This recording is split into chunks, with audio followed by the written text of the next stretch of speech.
même si on nous annonce que l'économie pourrait se redresser, on sait qu'on est en récession. Il y a eu une perte massive au niveau des emplois. La consommation a chuté drastiquement.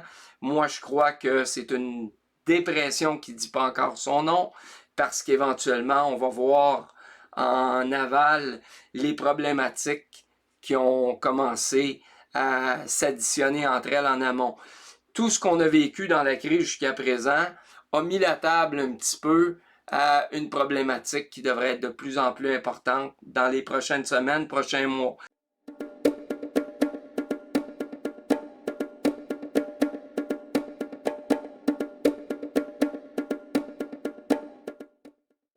On va regarder un titre qui est Bidou, qui est un petit peu l'espèce de Netflix là, chinois. Titre qui a eu beaucoup de problèmes dans les derniers mois. Et ben il y a eu une chute là. Si vous regardez, on va se mettre en weekly. On voit que le titre, à un moment donné, là, valait quand même dans les 200$, 280$. Et il est rechuté et actuellement, on est autour d'une valeur de 114$. Sur le plan des fondamentaux, la compagnie a fait un travail de fond et il y a eu des améliorations qui ont été faites.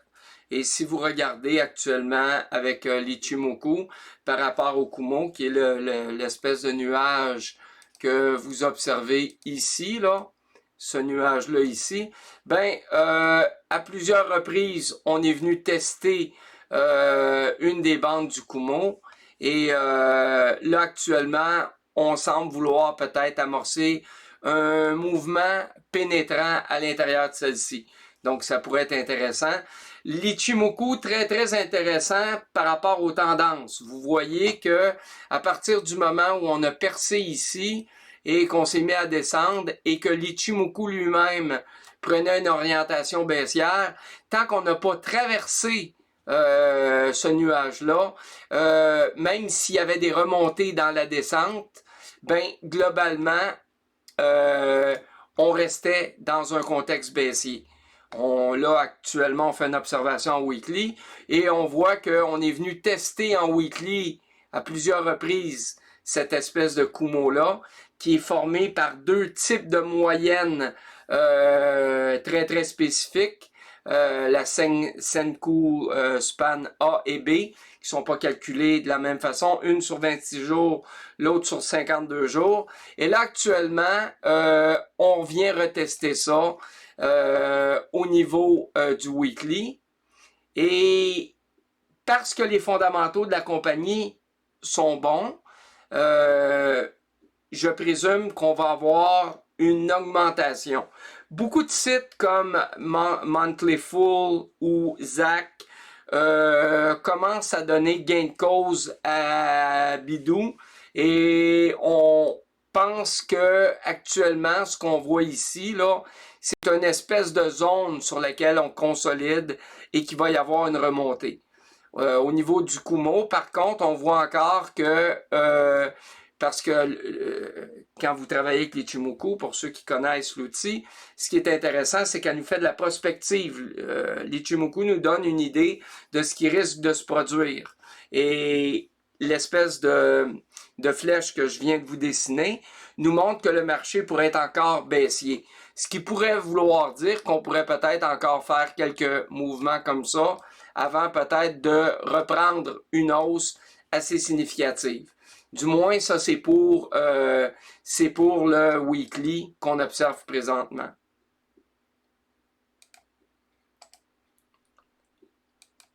Si on s'en vient en daily, ben en daily, ce qu'on voit, c'est que notre titre a vraiment travaillé dans un range sur une certaine période dans les derniers jours.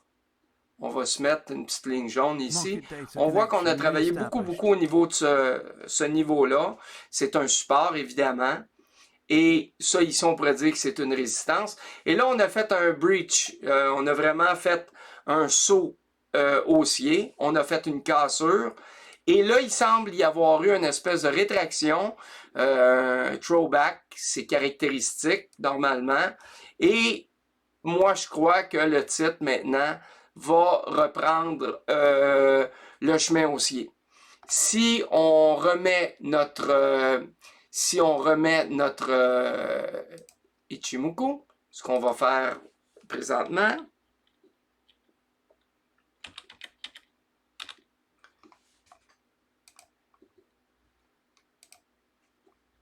excusez-moi.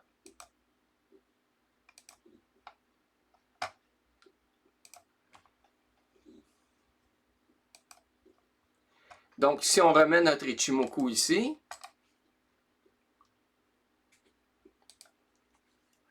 bien, on voit qu'on a traversé le nuage en daily.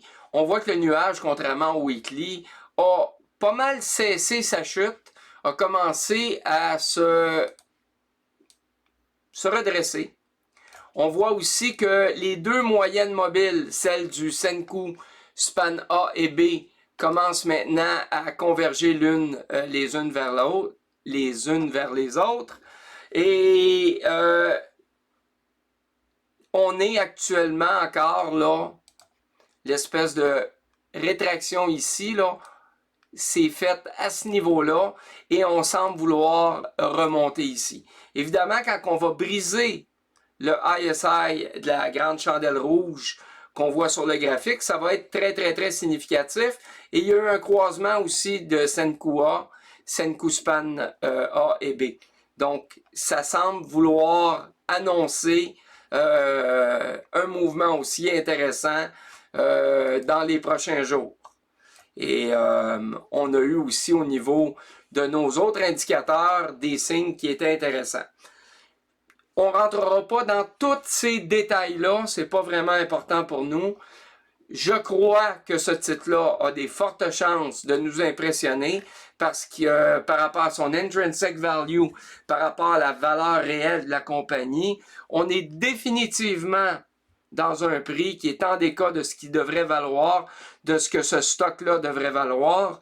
Et comme le travail a été fait pour remanier aux problématiques de la compagnie, je crois que ce titre-là a un potentiel haussier très, très, très intéressant. Donc, on vous en parle aujourd'hui pour que vous l'observiez. Après ça, de quelle façon vous devriez prendre position sur le titre, ben, ça sera à vous d'établir des stratégies qui vont correspondre à vos besoins en fonction de votre bankroll, de votre propre portefeuille. On pourrait travailler sur ces détails-là aussi. Si jamais vous voulez le faire, appelez-nous. On vend à l'école des blocs de temps pour faire du mentorat avec les gens. Et à ce moment-là, on peut faire ce genre de travail-là. Ça nous fait plaisir. Donc, Baidu, très, très, très intéressant. Si on le met juste pour le plaisir en 1 heure, ben en 1 heure, on voit que là, il y a eu cette espèce de remontée-là de la part de notre Kumo. Et on voit comment que le travail s'articule.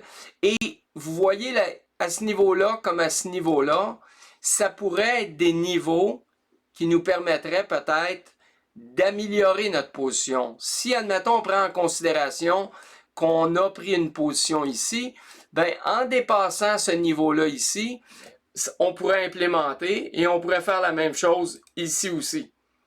Parce que vous n'êtes pas obligé, quand vous prenez une position, de prendre la totalité du montant qui vous est alloué pour faire une trade. Vous vous souvenez probablement qu'on vous disait que quelqu'un qui aurait un portefeuille de 100 000 $, jamais, jamais, jamais, si c'est un débutant, il devrait s'engager avec plus de 30% de son portefeuille dans les différentes trades qu'il va faire. Et il ne devrait pas non plus diversifier à outrance parce que contrairement à ce qu'on nous dit, nous, on n'est pas un hedge fund. Comme individu, on n'a pas généralement les ressources de BlackRock. Et quand on s'engage sur un titre, on mise beaucoup plus sur le qualitatif que le quantitatif. Et notre risque, on ne le contrôle pas en prenant des multiples positions. On essaie de prendre 1, 2, 3 positions et on essaie d'avoir un ratio intéressant dans les choix qu'on a fait.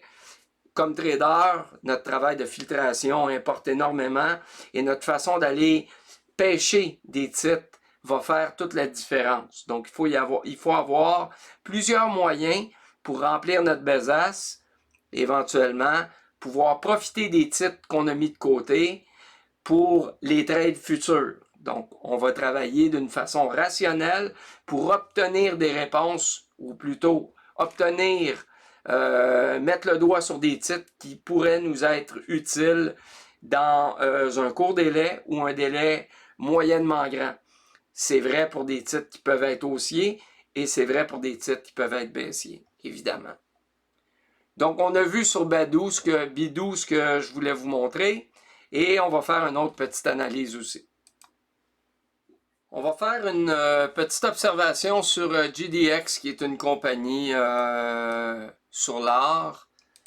On avait parlé récemment que l'or risquait quand même de performer, même si je vous avais exposé, je vous avais expliqué que l'or, dans les dernières années, avait été manipulé grandement par des grandes banques et que ces banques-là avaient dû même payer des amendes pour leur travail délétère sur le titre. Donc l'or aurait dû souvent être plus élevé, mais les banques, par intérêt, maintenaient ou abaissaient le prix de l'or par un travail là, derrière le rideau qui était un petit peu tordu, mais qui servait aux fins des banques, évidemment, et des gros investisseurs.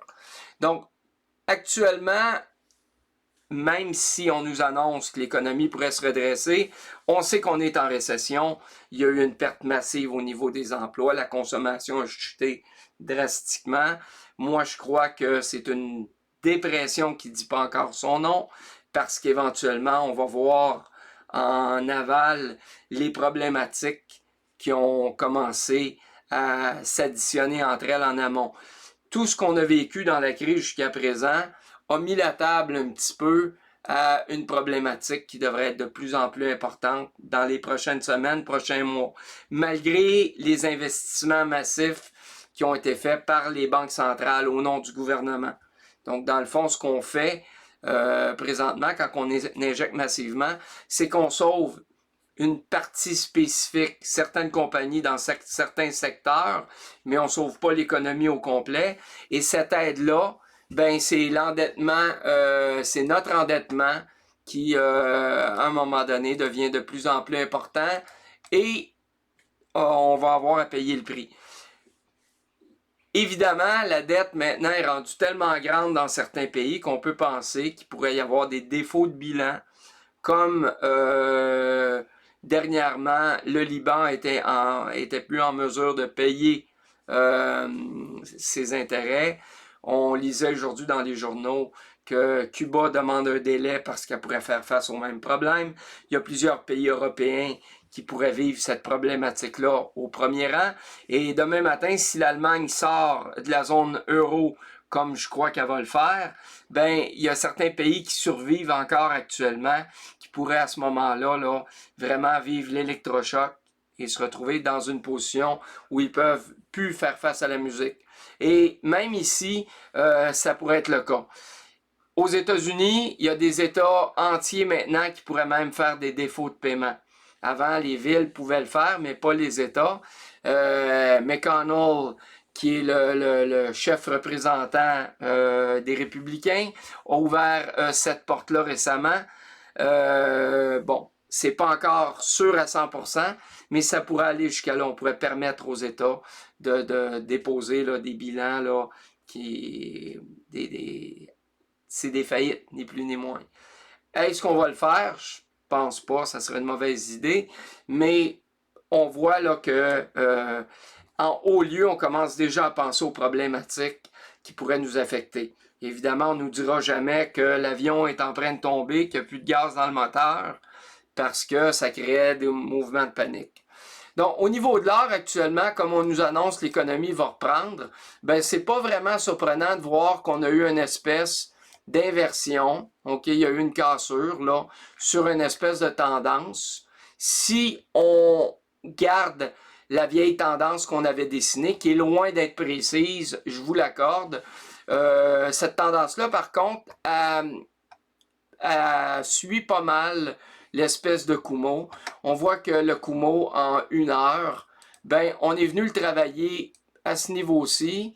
On est venu le travailler un petit peu plus à ce niveau-ci, puisqu'on a percé et qu'on était rendu quasiment à la Senkou Span B. On n'était pas loin de percer à ce niveau-là. Et on est venu retester de la même façon ici. Et là, on a traversé et on est revenu dans le nuage. Est-ce que l'or, parce que actuellement l'économie reprend, que les gens vont retourner au boulot, que les enfants vont retourner à l'école, est-ce que l'or va se planter complètement? Ça m'étonnerait. Par contre, on pourrait vivre dans les prochaines semaines de l'incertitude. Donc, il y a une zone ici, là, qui pourrait être une zone d'incertitude. Je vais enlever mes barbeaux et je vais vous montrer un petit peu, par zone d'incertitude, qu'est-ce que je pense qui pourrait être défini comme cette zone-là. On pourrait prendre facilement le ISI ici, puis on pourrait aller peut-être jusqu'à ici, même un petit peu plus bas. Je pense que plus bas parce que ça correspond à notre petite chandelle verte qu'on avait antérieurement, là. On pourrait même aller plus bas, mais pour moi, j'ai l'impression que ça va représenter la zone d'incertitude et que quand on va dépasser peut-être un petit peu là l'ancien ISI, l'ancienne zone de ISI qu'on avait fait ici, ok, n'oubliez pas, on est en heure, là, ben là qu'on pourrait être relancé puis qu'on pourrait revenir travailler une zone assez intéressante parce que ça fait très très longtemps que la compagnie ici est pas à ces niveaux-là. L'or ça a déjà valu beaucoup plus cher, l'or.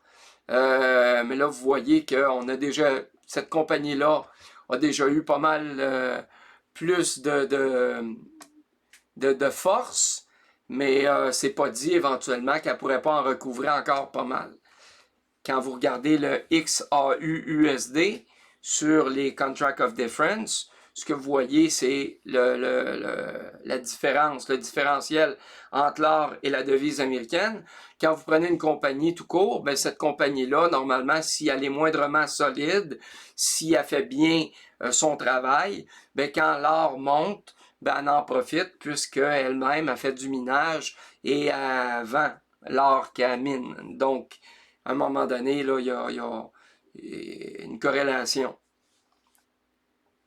Pour l'or, je crois encore qu'on va être haussier à moyen terme. Est-ce que les gros groupes poursuivront pas leur travail de démolition? C'est pas impossible. C'est pas impossible qu'il y ait encore énormément de manipulation. Mais globalement, on devrait monter. Aujourd'hui, on a brisé la ligne des 9000 $ au niveau du Bitcoin.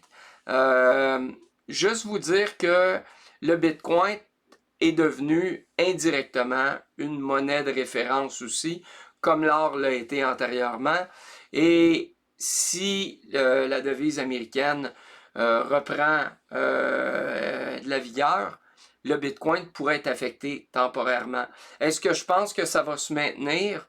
Je ne le crois pas. Évidemment, on n'est pas devin, on n'est pas là pour vous donner des réponses. On est là pour réfléchir avec vous. Puis ça suppose là, de faire notre travail. Comme trader, on est perpétuellement à la recherche d'informations. Puis il faut être capable de traiter tout ça. Je vous remercie encore. C'est une autre semaine où on est avec vous. On essaie d'améliorer notre contenu. Vous êtes le bienvenu à notre école. Si vous êtes des apprentis traders, on va offrir sous peu des formations de style bootcamp, 2 jours intensifs. Si ça vous intéresse, faites-nous signe, communiquez avec nous. On va vous mettre sur nos listes et on va avancer ensemble. Merci beaucoup, bonne journée. Faites-nous des highlights, on en a besoin. Merci.